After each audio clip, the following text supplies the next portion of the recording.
G'day, and welcome to another episode of Kiwi Car Life. And if you're looking for a small, early 2000s hot hatchback, in my opinion, the EP3 Civic Type R is the way to go. You got 220 horsepower from a 2-litre naturally aspirated engine, a 6-speed manual transmission, limited slip diff in a hatchback that weighs just 1100 kg. It is everything you want in an early 2000s hot hatch. But Europeans and fans of the Ford Focus might argue otherwise, that no, in fact, the Focus ST is the way to go. This is also an early 2000s two-door hatchback with a 2-litre engine and a 6-speed manual transmission powering the front wheels. This would have directly competed with the EP3 Civic Type R and the Mark IV Golf GTI when it came out 25 years ago. And today, we're going to see if you should ditch the EP3 for the Focus ST or whether Honda is still the king of hot hatchbacks after all. The engine is a 2-litre naturally aspirated 4-cylinder engine tuned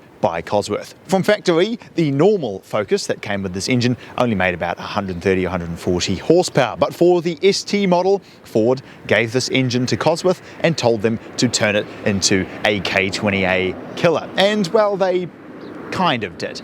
Now it's making 170 horsepower, 127 kilowatt, and 191 newton meters of torque. A far cry from what Honda got from the red top K20A, but not too far off what the Mark IV GTI and the European market EP3 Civic Type R were making. Cosworth made a number of upgrades to the Z-Tech engine, namely the very elaborate header design that you can see down there. They ported and polished the head, increased the compression ratio, and added a very interesting piggyback variable valve timing system.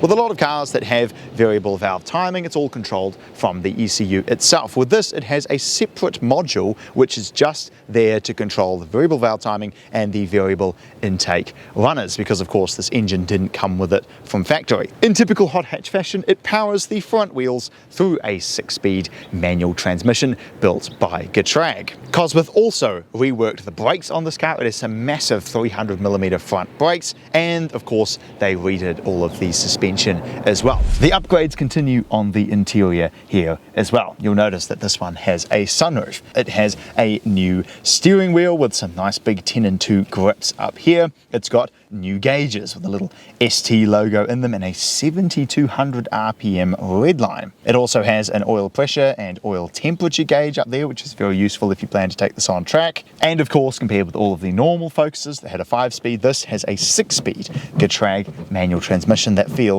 really quite good actually. Nice, short, solid throws. It also has Recaro bucket seats, which are very aggressively bolstered, and the design of everything is just so unusual. This was back when Ford was obsessed with triangles. There's a triangle boot release button up here. Even the steering wheel has a kind of triangle shape to it. The headlights and taillights are all triangular. It's a very strange looking car with a very strange looking interior. But now let's take the ST for a drive and see how all of these random parts have come together and whether it delivers the hot hatchback experience that we're expecting. Driving the Ford Focus ST makes a nice wee noise. It's got a gritty little tone to it, but it's definitely not especially quick. And in typical European car fashion, the gears are long, you know, second gear, you're waiting quite a while for the revs to get up. You need first gear more than ideally I'd want. But moving on from the power and the gear ratios, the steering feel, excellent as you would expect.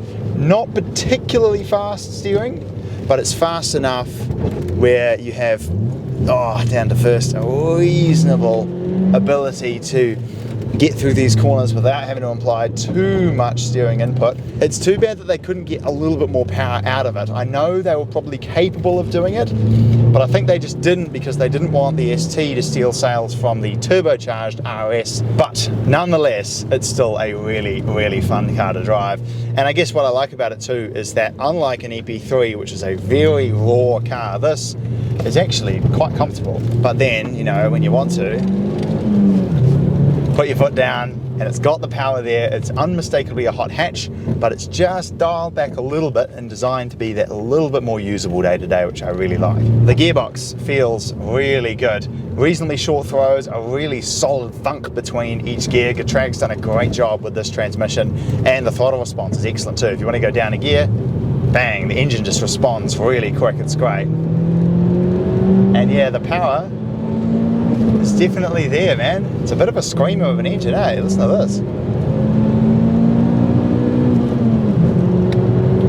That's not bad. I must be honest and say that this is definitely not as good as an EP3. The longer gears and the sort of lack of power and RPM is the main difference. I wouldn't necessarily say that this handles any worse than an EP3. It still feels like a really nimble little car. If we turn it into this hairpin bend here, clip the apex, that's perfectly acceptable for a hot hatch. But the engine is just an engine, really. It's not a particularly exciting power plant, certainly compared with the K20A, but I mean, that's a pretty hard standard to live up to. The advantage that this has is that it's affordable, a lot more so than an EP3 Civic Type R. You can pick one of these up very cheap, and it is a lot of car for the money.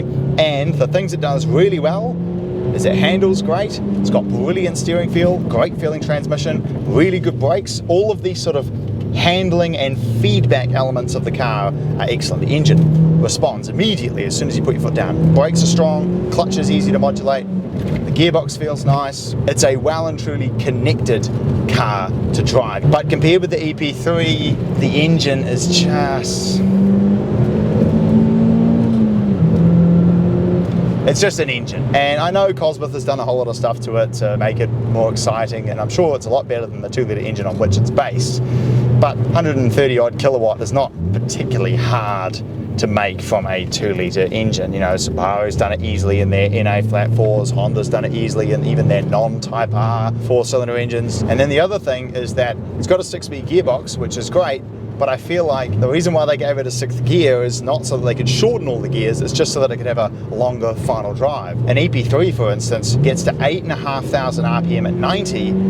This thing, you know, at 90, we're only at 6,000 RPM, and you've still got another 1,000 RPM to go. So you wind it right out, you know, and you're just waiting a long time for the revs to get up there. I bang on about it here on the channel, but high RPM and short gears is the combination to have, especially in a small, lightweight car like this. That's why I love my TT. It gets to 85 k's an hour at 7,000 RPM in second gear. The gears are stupidly short, so you're always changing gear. And this, it's just second, and more second. But nonetheless, it's been awesome to check this car out. Definitely better than a Mark IV GTI. I wouldn't say it's as good as an EP3 Civic Type R or a 2ZZ powered Corolla, but nonetheless, it's still a really fun little car to drive. And if you're considering buying one and you want a hot hatch from the 2000s, but you're on a budget, this is a fantastic car. So I hope you've enjoyed this look at Ford's finest from the early 2000s, and I will look forward to seeing you again next time.